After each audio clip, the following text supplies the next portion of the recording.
बचाइएगा अडानी को, क्योंकि महाघोटाला इतना बड़ा है। आखिर पिछले 10 सालों में अडानी जी इतने शक्तिशाली कैसे हो गए? अडानी का नाम लो और पूरी भाजपा उछलने लगती है। ये संसद में भी होता है, ये सड़क में भी होता है, ये रिपोर्ट आ जाए, न्यूज़पेपर में आ जाए, मतलब ऐसी रग दबती है अडानी का नाम लेते ही तो 10-10 फीट उछलने लगते हैं सब लोग। कि परम मित्र को बचाने के लिए बड़ी साजिश रची गई है। यहाँ दाल में काला नहीं है, यहाँ पूरी की पूरी दाल ही काली है।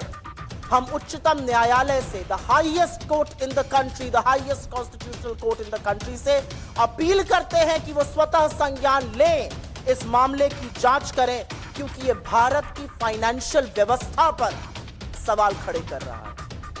एक गांव में डाका पड़ा, डाकुओं ने अंधाधुंध लूट मचाई, खूब लूटा खसोटा, माल इधर से उधर किया। शक था कि लुटेरों के साथ गांव का मुखिया मिला हुआ है, उसकी मिली भगत है। तो लोगों को समझ में नहीं आया वो क्या करें। वो कोतवाल के पास गए, उन्होंने कोतवाल से कहा कि आप जांच कीजिए। तो कोतवाल आनाकानी करने लगा। कोतवाल कभी इधर की बात करे, कभी उधर की बात करे, कहे कुछ सबूत नहीं मिल रहा है। कोतवाल बगले झांकता था, लोग परेशान हो गए। फिर एक दिन सुबह सुबह पता चला कि लूट का माल तो कोतवाल के घर भी जा रहा था। तो एक मुहावरा हमारी तरफ कहा जाता है, जब सैया भय कोतवाल तो डर काहे का। और ऐसी ही कुछ कहानी अडानी महाघोटाले की भी प्रतीत होती है। अडानी महाघोटाला सामने आया, ऑफशोर फंडिंग का मामला सामने आया, स्टॉक मैनिपुलेशन के चार्जेस लगे। हिंडनबर्ग ने चार्ज लगाया कि कैसे ऑफशोर से पैसा आता था, स्टॉक मैनिपुलेशन होता था, कैसे राउंड ट्रिपिंग हो रही थी। ये सारे चार्जेस हिंडनबर्ग ने लगाए। तो इसकी जो जांच है वो market regulator, security and exchange board of India, SEBI को सौंपी गई, क्योंकि मार्केट का रेगुलेटर मार्केट पर आंख रखने का काम सेबी करता है। पर अब जो हिंडनबर्ग रिसर्च पार्ट 2 का सनसनीखेज खुलासा आया है, उसके मुताबिक सेबी की प्रमुख माधवी बुच और उनके पति धवल बुच उन्हीं ऑब्सक्योर बर्मुडा या मॉरिशस फंड में इन्वेस्टमेंट कर रहे थे, जिनके साथ गौतम अडानी के भाई विनोद अडानी का संबंध था। एक बड़ी फेमस लाइन है, मेरा कातिल ही मेरा मुंसिफ है। यहां पर तो मुंसिफ ही कातिल निकल रहा है। तो जो कोतवाल है जिसको जांच करनी थी, उसका उन्हीं तथाकथित फंड में इन्वेस्टमेंट था इस रिपोर्ट के मुताबिक, जहां पर विनोद अडानी का संबंध था। इस रिपोर्ट में साफ अंकित है कि माधवी बुच का अडानी समूह से संबंधित ऑफशोर फंड में इन्वेस्टमेंट था और सेमी प्रमुख बनने पर उन्होंने अपना शेयर, उन्होंने अपनी शेयर होल्डिंग अपने पति को ट्रांसफर कर दी। इस रिपोर्ट में लिखा है कि माधवी बुच और धवल बुच ने 5 जून 2015 को सिंगापुर में आईपीई प्लस फंड 1 के साथ एक खाता खोला था। यह आईपीई प्लस फंड 1 अडानी समूह के एक डायरेक्टर ने आईआईएफएल के माध्यम से खोला था। तो बुच दंपति ने खाता खोला सिंगापुर के एक आईपीई प्लस फंड में, जिसका स्थापना अडानी समूह के एक डायरेक्टर ने आईआईएफएल के माध्यम से की। अब यही रिपोर्ट आगे बताती है कि आईआईएफएल ने अपनी एक घोषणा, और ये सारे दस्तावेजों के साथ है, ये सारे दस्तावेज आपके पास ऑलरेडी हैं, चाहिए होंगे तो हम साझा कर देंगे। अब यही रिपोर्ट आगे बताती है कि आईआईएफएल ने अपनी एक घोषणा में बुच दंपति के इन्वेस्टमेंट सोर्स को सैलरी बताया और कुल संपत्ति करीब $10 मिलियन की आंकी गई। 2 तथ्य और बताकर हम इस पर जो राजनीतिक सवाल हैं, जो प्रोबिटी के क्वेश्चंस हैं, जो कॉन्फ्लिक्ट ऑफ इंटरेस्ट के क्वेश्चंस हैं, उस पर जरूर जाएंगे। 2 तथ्य और जानने जरूरी हैं, क्योंकि हिंडनबर्ग रिसर्च की रिपोर्ट में सेबी चेयरपर्सन माधवी बुच के अलावा दो और एंटिटीज का प्रमुखता से जिक्र है। एक है अगोरा और दूसरा ब्लैकस्टोन। ये दोनों अहम किरदार हैं, नाम याद रखिएगा, अगोरा एंड ब्लैकस्टोन। इस रिपोर्ट के अनुसार अप्रैल 2017 से लेकर मार्च 2022 सेबी प्रमुख बनने के टाइम तक माधवी बुश तब सेबी में होल टाइम मेंबर थी और उनके पास तब एक ऑफशोर सिंगापुरी कंसल्टिंग फर्म में 100% हिस्सेदारी थी। इस कंसल्टिंग फर्म का नाम अगोरा पार्टनर्स है। नाम याद रखिएगा, सिंगापुर बेस्ड कंसल्टिंग फर्म अगोरा पार्टनर्स, जिसका स्वामित्व माधवी बुश जी के पास था जब वो होल टाइम सेबी मेंबर थी, सेबी चेयरपर्सन बनने से पहले। जैसा कि मैंने आपको पहले बताया था, मार्च 2022 में सेबी चेयरपर्सन बनने पर उन्होंने अपनी शेयरधारिता अपने पति को ट्रांसफर कर दी। यह अगोरा की बात कर रही हूं मैं। रिपोर्ट आगे बताती है कि अगोरा पार्टनर्स जो है वो 2013 में सिंगापुर में रजिस्टर हुआ था और आज भी सेबी की चेयरपर्सन माधवी बुश जी वर्तमान में अगोरा एडवाइजर नाम की कंपनी में 99% की हिस्सेदार हैं। उनके पति इस कंपनी के डायरेक्टर हैं। कंसल्टिंग फर्म में वो 100% स्वामित्व था, उन्होंने अपने पति को ट्रांसफर कर दिया था। एडवाइजरी जो अगोरा एडवाइजरी के नाम से है उसमें 99% की हिस्सेदार है। यहां पर एक आंकड़ा बता रही हूं और यह जानना जरूरी है। हिंडनबर्ग रिसर्च की रिपोर्ट के मुताबिक 2022 में अगोरा ने $2,61,000 का रेवेन्यू कमाया था। यह उनकी कमाई थी, जो माधवी बुश जी जो सेबी की प्रमुख है उनके वेतन का करीब 4.5 गुना है।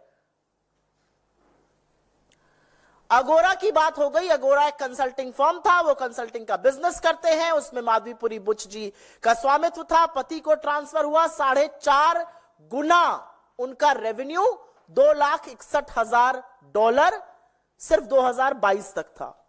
अब दूसरे अहम किरदार की बात कर लेते हैं और वो है ब्लैकस्टोन। एक रीट्स नाम की चीज होती है जो इन्वेस्टमेंट का प्लेटफॉर्म है। एक जैसे म्यूचुअल फंड होता है, पोर्टफोलियो मैनेजमेंट सर्विस होता है, वैसे ही एक रीट्स है, रियल एस्टेट इन्वेस्टमेंट ट्रस्ट। इसकी बहुत पैरवी आजकल सेबी करता है। माधवीपुरी बुश जी ने तो सार्वजनिक रूप से इसको अपना फेवरेट इन्वेस्टमेंट इंस्ट्रूमेंट भी बताया है, इन्वेस्टमेंट ऑफ द फ्यूचर भी बताया है। हिंडनबर्ग रिपोर्ट के मुताबिक सेबी चीफ पर उन्होंने ब्लैकस्टोन जैसी कंपनियों को रेगुलेटरी मतलब नियम कानून बनाकर फेवर देने के आरोप लगाए हैं। उनका कहना है कि सेबी चेयरपर्सन रहते हुए माधवीपुरी बुश जी के पति धवल बुश ब्लैकस्टोन के सीनियर एडवाइजर बन गए, वरिष्ठ सलाहकार वो नियुक्त हो गए ब्लैकस्टोन के, और ब्लैकस्टोन रीट्स का एक बड़ा प्लेयर है इंडिया में। एक बात यह भी बता दूं कि इनके पति इससे पहले रियल एस्टेट में कभी इन्वॉल्व नहीं थे, कैपिटल मार्केट्स में उनका इन्वॉल्वमेंट बहुत सीमित था।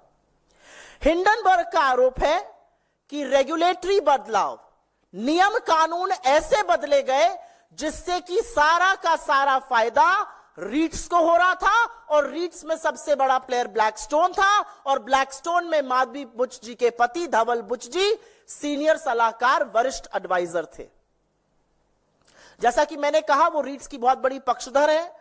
एक कॉन्फ्रेंस में उन्होंने रीट्स को फ्यूचर का फेवरेट प्रोडक्ट बताया था, निवेशकों को कहा था इस फ्यूचर के फेवरेट प्रोडक्ट को आप देखिए, ये बहुत कारगर है। हिंडनबर्ग का आरोप है कि क्या माधवीपुरी बुश जी ने ये सब कहते हुए ये जिक्र किया था कि उनके पति ब्लैकस्टोन से संबंधित है, जो रीट्स का सबसे बड़ा खिलाड़ी है। और एक बात आपकी जानकारी के लिए बता दूं, 2 दिन पहले जब सरसरी तौर पर यह चर्चा हो रही थी कि हिंडनबर्ग रिसर्च की एक और खुलासे वाली रिपोर्ट आने वाली है, ब्लैकस्टोन ने एक बड़ा कदम उठाया। उन्होंने नेक्सस सिलेक्ट ट्रस्ट में 33 करोड़ यूनिट 4,550 करोड़ में बेच दिए। आपदा से पहले ही यहां फायदा बनाया जा रहा था, सवाल यह भी उठेगा। तो अब एक स्वतः सवाल उठता है कि क्या अडानी महाघोटाले की जांच इसलिए नहीं हो रही थी क्योंकि जिसको जांच करनी थी इस रिपोर्ट के अनुसार, इस रिपोर्ट के मुताबिक वो कहीं ना कहीं उसमें संलग्न थी। उच्चतम न्यायालय बार बार निवेश की जानकारी मांगता था, सेबी बार बार इधर उधर बगले झांकता था। सेबी ने तो यह तक कह दिया था we have drawn a blank, हमें कुछ मिल ही नहीं रहा है। ये मिनिमम लेवल पर, at the absolute minimum level, ये पारदर्शिता के तार तार करता है। And at the absolute maximum level ये संभवतः सबसे बड़ी क्रिमिनल कंस्पिरेसी है। एक महाघोटाले की जांच करने वाले संलग्न, और खैर उनकी नियुक्ति करने वालों की अभी हम बात करते हैं। एक बात और साफ है कि इस पूरे खुलासे ने सेबी चीफ, इस देश की सरकार और इस देश के प्रधानमंत्री नरेंद्र मोदी की इंटेग्रिटी को तार तार करके रख दिया है। उनकी कोई इंटेग्रिटी नहीं बची है। उनकी साख, उनकी प्रतिष्ठा, उनकी कर्तव्यनिष्ठा पर जबरदस्त सवाल है। वो कटघरे के घेरे में आज खड़े हुए हैं और यह पूरा समझ में आता है कि परम मित्र को बचाने के लिए बड़ी साजिश रची गई है। यहां दाल में काला नहीं है, यहां पूरी की पूरी दाल ही काली है। और इससे पहले की बीजेपी, और वो कर रही है, नाम अडानी का आ रहा है, नाम सेबी का आ रहा है, नाम माधवी बुच का आ रहा है, नाम ब्लैकस्टोन का आ रहा है। बीजेपी को क्या तकलीफ है? वो काहे दंगल में, अखाड़े में उतरकर बचाव पे आ गए? ये कौन सा तिनका है? क्योंकि दाढ़ी में तिनका तो है और उसका खुलासा भी हम करेंगे। तो इससे पहले कि बीजेपी कहे कि हिंडनबर्ग रिसर्च जो है वो देश विरोधी है, वो अंतरराष्ट्रीय साजिश रच रही है देश के खिलाफ, यहां पर बताना जरूरी है कि लोकतंत्र में सरकार को जवाबदेह बनाने के लिए, ईमानदार बनाने के लिए और सुनिश्चित करने के लिए कि देश के कानून का पालन हो, इसके लिए विपक्ष प्रतिबद्ध है। पिछले 10 सालों में इस देश के कानून अप्रत्याशित तरीके से देश के दलितों पर, आदिवासियों पर, पिछड़ों पर, माइनॉरिटीज पर, ऑपोजिशन पर लगे हैं, लेकिन धन्ना सेठों पर, रसूख वाले लोगों पर, सत्ताधीशों पर इन कानून का कोई इंपैक्ट नहीं है, कोई इफेक्ट नहीं है। और इसलिए कुछ बहुत जरूरी सवाल है। सवाल सबसे पहले सेबी चीफ माधवी बुच जी से है। पहला सवाल यह है कि क्या आपने 2015 में ग्लोबल डेवलपमेंट अपॉर्चुनिटी फंड का हिस्सा बनकर IPE प्लस फंड 1 में निवेश किया था, जो गौतम अडानी के भाई विनोद अडानी से भी संबंधित है? दूसरा सवाल, जब आप सेबी की पूर्णकालिक सदस्य थी तो क्या आपने IPE प्लस में अपने निवेश को, अपनी शेयर होल्डिंग को सेबी के सामने उसका खुलासा किया था, उसका डिस्क्लोजर किया था या नहीं किया था? क्या आप यह बता पाएंगी कि अडानी एंटरप्राइजेज और उनके पूर्व निर्देशक Anil Ahuja IPE plus fund से किस तरह से संबंधित थे? उन्होंने IIFL के साथ इस फंड की स्थापना कैसे की थी? क्या आप यह बता पाएंगी कि जब आप सेबी की पूर्णकालिक निदेशक थीं तो क्या आपने सिंगापुर में एगोरा पार्टनर्स या भारत में एगोरा पार्टनर्स में हिस्सेदारी, शेयर आपके थे या नहीं थे? क्या आपने इसका डिस्क्लोजर सेबी को किया था? क्या आपने इस शेयर होल्डिंग के माध्यम से पैसा कमाया है? क्या आपकी रेवेन्यू स्ट्रीम आई है? किन संस्थाओं ने इस कंसल्टिंग फर्म एगोरा को बिजनेस दिया? क्या आप ये बता सकती हैं? क्योंकि एक वक्त में आपके पास पूरा इसका स्वामित्व था रिपोर्ट के अनुसार। क्या आपने 2022 में एगोरा में अपना स्वामित्व, अपनी शेयर होल्डिंग अपने पति को ट्रांसफर की थी, जैसा कि यह रिपोर्ट कह रही है? वो कौन सी संस्थाएं हैं जो आज भी एगोरा को कंसल्टिंग फर्म, कंसल्टिंग का बिजनेस दे रही हैं? वो भारत की कौन सी कंपनीज हैं? क्योंकि सेबी चीफ रहते हुए यह डिस्क्लोजर करना भी जरूरी है। क्या आपने सेबी को सूचित किया था कि आपके पति ब्लैकस्टोन से अब संबंधित है, जो रीट्स में एक बहुत बड़ा खिलाड़ी है? आपने या सेबी के किसी समूह ने या सेबी की किसी मीटिंग ने ब्लैकस्टोन से अकेले, अडानी ग्रुप से अकेले या किसी ऐसी कंपनीज के साथ मीटिंग की है जिनका ब्लैकस्टोन और अडानी से लेना देना है? सुप्रीम कोर्ट को सेबी ने कहा हमारे हाथ कुछ नहीं लगा, वी ड्रू अ ब्लैंक। क्या आपने कोर्ट द्वारा स्थापित समिति और इस देश के सर्वोच्च कोर्ट को यह बताया था कि जिन फंडों की जांच आपको सौंपी गई है उनमें से कुछ तथाकथित तौर पर इस रिपोर्ट के मुताबिक वो फंड थे जिनमें आपकी हिस्सेदारी, आपकी शेयर होल्डिंग थी? क्या आपने इसका खुलासा सुप्रीम कोर्ट गठित समिति या खुद सुप्रीम कोर्ट के सामने किया था? और एक सबसे बड़ा सवाल, अगर ऐसा था, अगर आपकी शेयर होल्डिंग थी, और उनका स्टेटमेंट कहता है मेरी शेयर होल्डिंग थी जो मैंने ट्रांसफर कर दी थी, तो आपने अपने आप को इस जांच से क्यों नहीं रिक्यूज किया? Caesar's wife has to be above suspicion. आप कैसे उन फंड की जांच करती रही, अगर करती रही, जिनमें आपका कभी निवेश था, आपके पति उसे संलग्न है? यह कैसे हो सकता है? आपने अपने आप को इस जांच से अलग क्यों नहीं किया, अगर नहीं किया? और क्या इतने गंभीर आरोपों से घिरे रहने के बाद आप सेबी के पद पर, सेबी के सर्वोच्च पद पर, इस देश की शेयर मार्केट की रेगुलेटर बनी रह सकती है, या आपको तत्काल प्रभाव से बर्खास्त कर देना चाहिए? यह सवाल सेबी चीफ से है। लेकिन अब सवाल सरकार से है। क्या प्रधानमंत्री नरेंद्र मोदी के संरक्षण के बगैर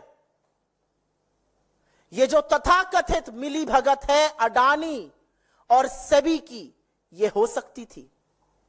इस सवाल का जवाब सरकार को देना पड़ेगा। क्या सरकार के सामने यह तथ्य थे कि आपकी सेबी चीफ, जिसको आपने सेबी चीफ अपॉइंट किया है, जिस समूह की वो जांच कर रही है, उस समूह में तथाकथित तौर पर उसके इन्वेस्टमेंट्स थे? क्या यह बिना नरेंद्र मोदी की जानकारी के, बिना उनके संरक्षण के संभव है? क्या नरेंद्र मोदी अपनी मार्केट रेगुलेटर के इतने बड़े घपलाबाजी में संलग्न आरोप पर अब अपनी चुप्पी बरकरार रख सकते हैं, या उनको बोलना चाहिए? क्या जो सरकार लगातार अडानी समूह पर लगे आरोपों पर पर्दा डाल रही थी, और अब जब पता चल रहा है कि जांचकर्ता भी संभवतः इसमें संलग्न है, क्या वो इस घोटाले की निष्पक्ष जांच कर सकते हैं? सत्ता के गलियारों में पिछले कुछ सालों से, 10 सालों से फुसफुसाहट थी, और अब वो हुंकार है।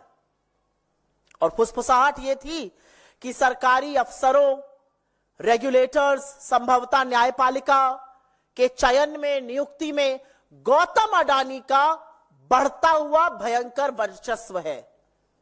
तो सवाल यह है कि क्या गौतम अडानी की भूमिका थी माधवी बुच जी को सेबी चीफ अपॉइंट कराने की?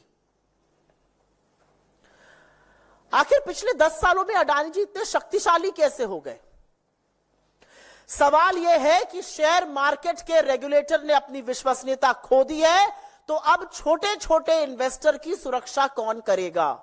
सवाल यह है कि इतने गंभीर आरोपों के बाद अगर कल और संभवतः ऐसा होगा, मार्केट गिरता है, तो लाखों करोड़ों का जो स्वाहा होगा छोटे इन्वेस्टर का, उसके जिम्मेदार प्रधानमंत्री मोदी, गौतम अडानी और सेबी प्रमुख माधवी बुच क्यों नहीं कहे जाएंगे? सवाल यह है कि हम अपने आप को विश्व गुरु कहते हैं, लेकिन इतना बड़ा कलंक हमारे मार्केट रेगुलेटर पे 3 से 4 ट्रिलियन डॉलर का पैसा लगा हुआ है हमारे मार्केट में। हम किस तरह से डोमेस्टिक या फॉरेन इन्वेस्टर को आज ये विश्वास दिला सकते हैं कि हमारे यहां रूल ऑफ लॉ है, जब सबसे ऊंचे पद पर बैठा हुआ मार्केट स्वामी, मार्केट को रेगुलेट करने वाले व्यक्ति के ऊपर इतने गंभीर आक्षेप है। एक बहुत बड़ा सवाल, यह पूरा मामला सुप्रीम कोर्ट पहुंचा था। सुप्रीम कोर्ट ने समिति गठित करी थी, उस समिति ने जांच करी थी।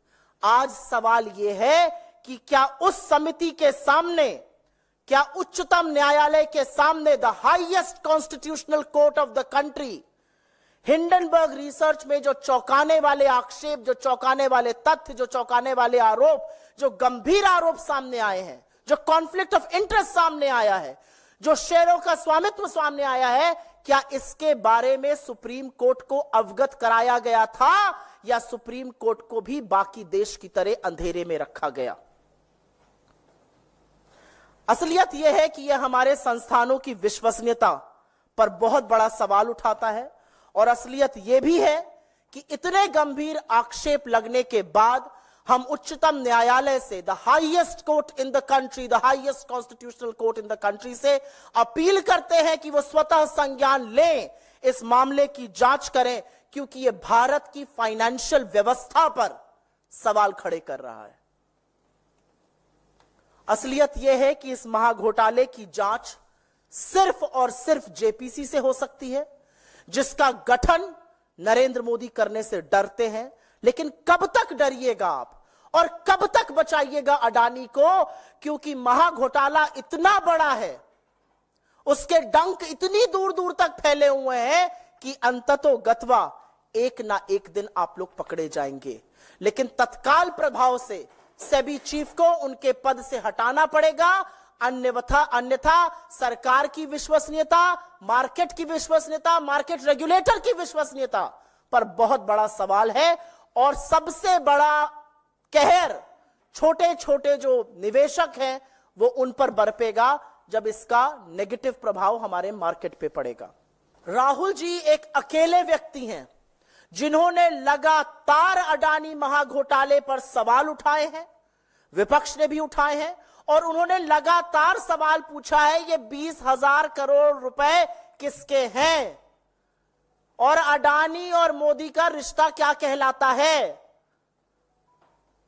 और उन्हीं सवालों में आपके सवाल का जवाब छुपा है जो राहुल जी के सवाल है। राहुल जी का सवाल है अडानी मोदी का रिश्ता क्या है, और बिना वो रिश्ता प्रगाढ़ हुए ऐसा हो नहीं सकता कि अगर हिंडनबर्ग रिसर्च रिपोर्ट के जो एक्यूजेशंस हैं, जो आक्षेप है कि सेबी की प्रमुख का इतना बड़ा कॉन्फ्लिक्ट ऑफ इंटरेस्ट था, जिन फंड की वो जांच कर रही थी, जिस अडानी की वो जांच कर रही थी, एलिगेशन है रिपोर्ट के मुताबिक वो उन्हीं फंड में इन्वेस्टेड थी।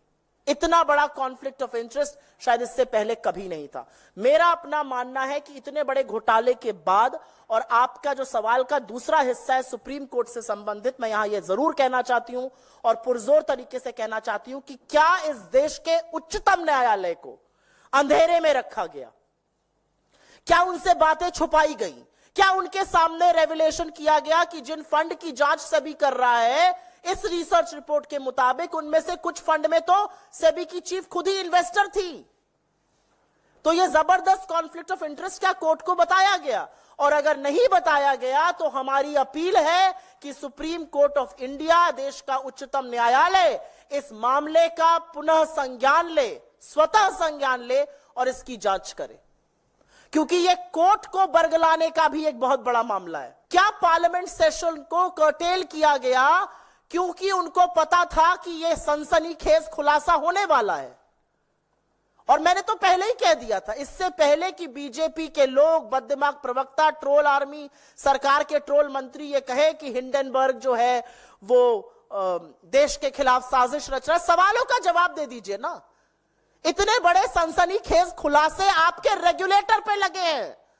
आज भारत के फाइनेंशियल मार्केट की साख दांव पर है और आप ये बोल रहे हैं खुलासे पर हम बोल क्यों रहे हैं? क्योंकि विपक्ष का काम है आपको ईमानदार और जवाबदेह बनाए रखना। विपक्ष का काम है छोटे छोटे जो इन्वेस्टर हैं उनकी सुरक्षा करना। विपक्ष का काम है इस देश में अगर कुछ गलत होता है, भ्रष्टाचार होता है, उसके खिलाफ आवाज उठाना। तो और मुझे एक सवाल का जवाब आप और दीजिए। सरकार बोलती तो मैं समझ सकती थी, क्योंकि सरकार तो कटघरे के घेरे में है। इसमें बात सेबी की हो रही है, हिंडनबर्ग रिपोर्ट ने अडानी की बात करी है, ऑफशोर फंड की बात करी है, अगोरा की करी है, ब्लैकस्टोन की करी है, माधवी बुच की करी है। बीजेपी को क्या दिक्कत है? बीजेपी क्यों कूद पड़ी है अखाड़े में इनको बचाने के लिए? उनकी कौन सी दुखती रग है जो दब जाती है? हर बार अडानी का नाम लिया जाता है, अडानी का नाम लो और पूरी भाजपा उछलने लगती है। ये संसद में भी होता है, ये सड़क में भी होता है, ये रिपोर्ट आ जाए, न्यूज़पेपर में आ जाए, मतलब ऐसी रग दबती है अडानी का नाम लेते ही 10-10 फीट उछलने लगते हैं सब लोग। क्यों ऐसा होता है भाई? जांच करिए ना।